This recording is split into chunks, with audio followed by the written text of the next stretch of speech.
Assalamualaikum warahmatullahi wabarakatuh. Kembali lagi bersama saya Latifah Nur Mahmudah, NIM 19201241020 dari Pendidikan Bahasa dan Sastra Indonesia, Universitas Negeri Yogyakarta. Halo teman-teman, bagaimana kabar kalian? Semoga kalian dalam keadaan sehat ya.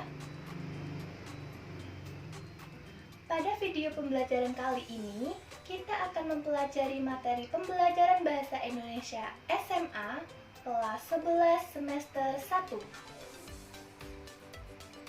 Kira-kira materi apa yang akan kita pelajari? Hari ini kita akan mempelajari KD 3.4, yaitu menganalisis struktur dan kebahasaan teks eksplanasi. Adapun tujuan pembelajarannya yaitu agar kalian mampu mengenal, mendalami, menganalisis struktur dan kebahasaan teks eksplanasi. Mengenai teks eksplanasi, pernahkah kalian mendengar atau membaca informasi mengenai fenomena atau peristiwa yang terjadi di lingkunganmu? Tentu pernah kan? Ya, fenomena atau peristiwa tersebut seperti hujan deras, gempa bumi, angin puting beliung, banjir, dan lain sebagainya. Selain itu, kita sering juga mendengar peristiwa-peristiwa yang terkait dengan masalah sosial dan budaya. Misalnya, seorang siswa SMA yang berhasil menjuarai lomba penelitian remaja, atau siswa SMK yang berhasil menciptakan alat pendeteksi gempa bumi, dan lain sebagainya. Mungkin juga kamu membaca peristiwa politik dan ekonomi. Misalnya, tentang pemilihan kepala daerah yang dilakukan secara serentak, atau tentang investasi asing yang mulai merambah ke daerah-daerah sekitar kita.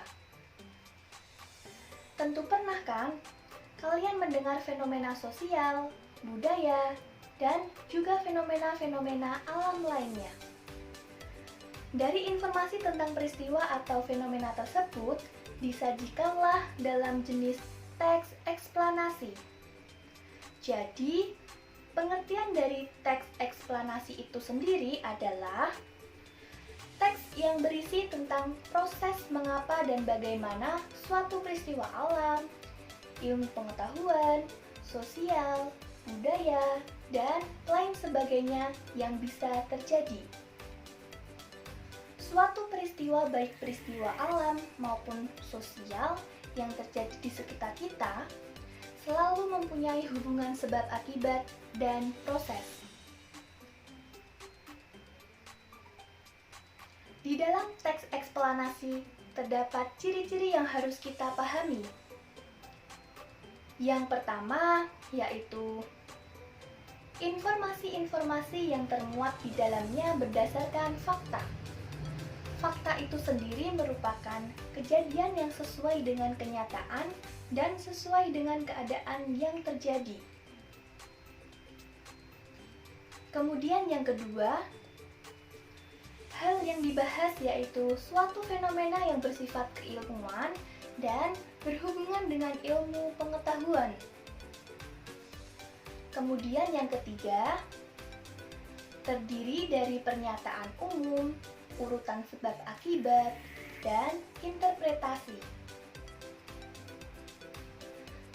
Lalu yang terakhir, keempat, yaitu sifatnya informatif dan tidak berusaha memengaruhi pembaca untuk percaya terhadap hal yang dibahas. Adapun unsur pembentuk teks eksplanasi. Yang pertama ada pendahuluan. Kemudian yang kedua ada perincian.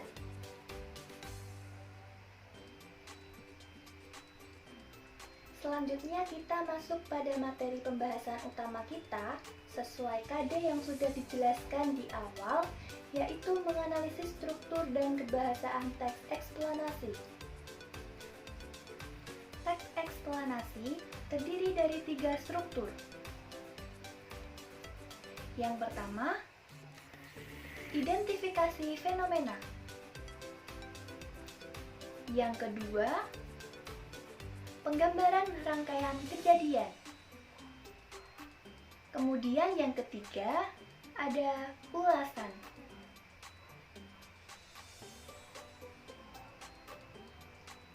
Yang pertama yaitu identifikasi fenomena. Identifikasi fenomena adalah gambaran awal tentang hal yang disampaikan. Yang kedua, penggambaran rangkaian kejadian. Rangkaian kejadian merupakan rincian proses kejadian yang relevan dengan fenomena yang diterangkan pada bagian sebelumnya. Kemudian yang ketiga ada ulasan. Ulasan adalah komentar atau penilaian tentang konsekuensi atas kejadian yang dipaparkan sebelumnya. Mari kita belajar menganalisis struktur teks eksplanasi. Berikut ada contoh analisis teks eksplanasi.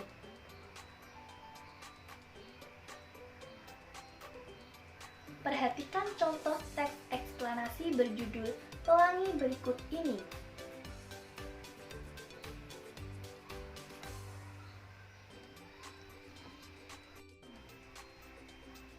Menurut kalian, manakah yang termasuk ke dalam identifikasi fenomena, penggambaran rangkaian kejadian, dan ulasan?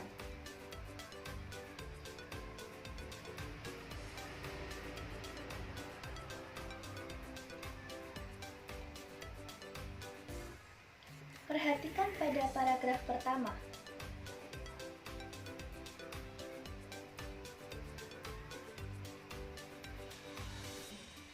Pada paragraf pertama ini termasuk ke dalam identifikasi fenomena.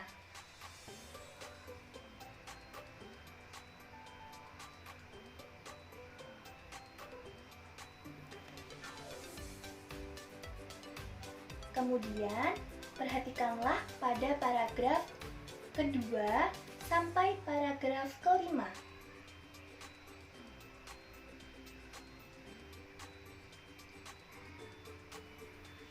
Paragraf tersebut merupakan penggambaran dari rangkaian cerita.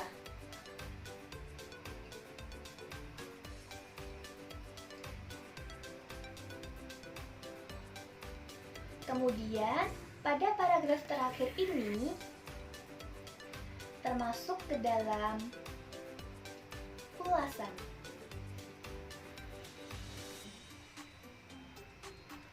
Itulah contoh analisis struktur teks eksplanasi. Semoga kalian bisa memahami dengan baik ya.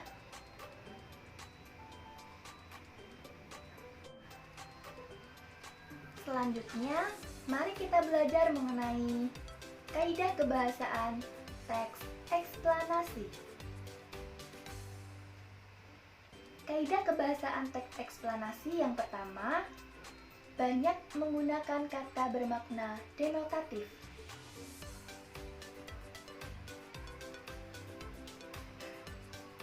Perhatikanlah contoh teks eksplanasi berikut ini.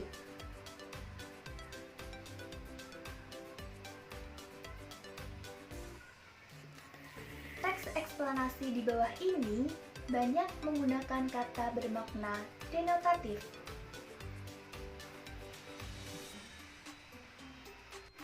Apa itu kata bermakna denotatif? Kata bermakna denotatif adalah makna yang sebenarnya atau makna yang sesuai dengan pengertian yang dikandung oleh sebuah kata. Kaidah kebahasaan yang kedua banyak menggunakan konjungsi kausalitas ataupun kronologis. konjungsi kausalitas antara lain ada sebab, karena, oleh sebab itu, oleh karena itu, sehingga, dan lain sebagainya.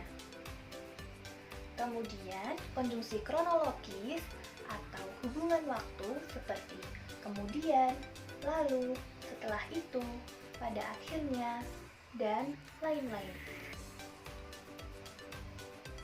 Berikut ini merupakan contoh kalimat yang menggunakan konjungsi kausalitas dan konjungsi kronologis.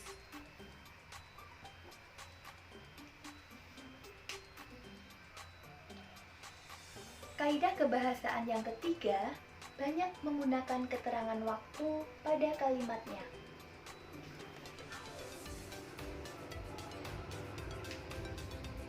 Berikut adalah contoh kalimat dengan keterangan waktu.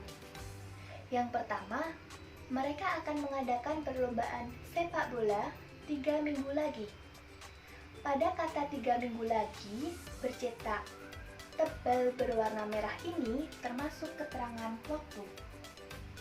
Kemudian yang kedua, zaman dahulu banyak orang yang berkirim surat menggunakan burung merpati. Pada kata zaman dahulu bercetak tebal berwarna merah ini juga termasuk ke dalam keterangan waktu.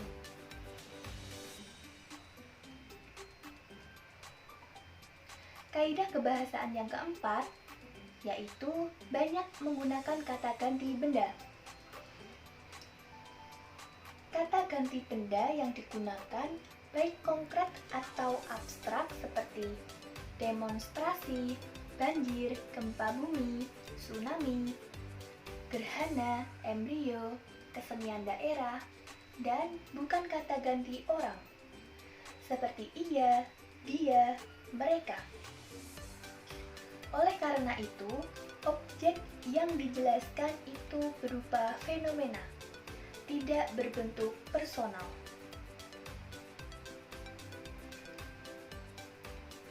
Berikut ini adalah contoh kalimat yang menggunakan kata ganti benda.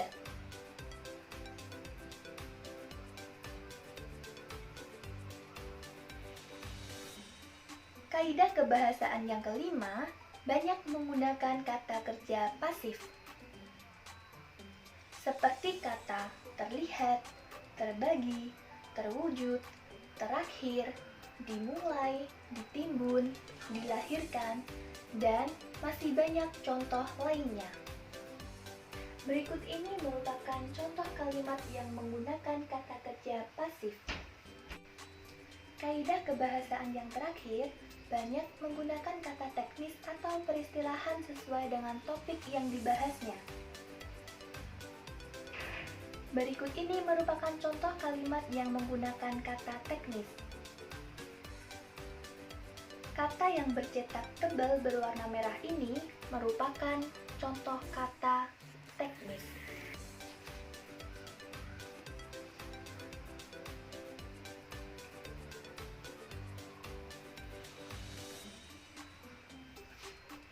Terima kasih sudah menyimak video pembelajaran hari ini.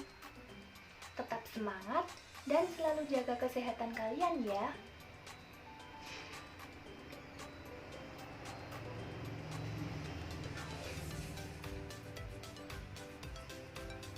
Wassalamualaikum warahmatullahi wabarakatuh.